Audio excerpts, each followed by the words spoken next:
सहाबी ने एक चोर को पकड़ा। चोर ने कहा, मुझे छोड़ दो, मैं तुम्हें एक राज बताता हूँ। उसने बताया, एक आयत पढ़ो सोते वक्त, अल्लाह तुम्हारी हिफाजत के लिए फरिश्ता भेज देगा। सुबह नबी सल्लल्लाहु अलैहि वसल्लम ने सुना और मुस्कुराकर फरमाया, उसने सच कहा, मगर वो खुद शैतान था। सोचें, शैतान ने खुद बता दिया कि आयतुल कुर्सी उसके लिए कितनी खतरनाक है। लेकिन एक सवाल है जो आपने कभी नहीं सोचा, हम रोज आयतुल कुर्सी पढ़ते हैं, तो फिर हमारी जिंदगी क्यों नहीं बदलती? इसमें 50 अल्फाज हैं और हर लफ्ज में एक ऐसा राज है जो आपकी एंजाइटी, आपका खौफ और आपका मुस्तकबिल हमेशा के लिए बदल सकता है। लेकिन सिर्फ तब जब आप इसे पढ़ें नहीं, समझें।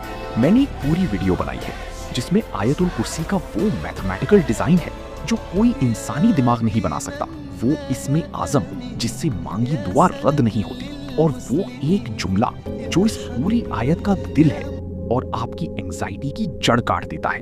लिंक बायो में है या चैनल पर जाएं। लेकिन आज रात सोने से पहले सिर्फ एक काम करें, आयतुल कुर्सी पढ़ें और सोचें, अल्लाह जाग रहा है, मैं सो सकता हूं।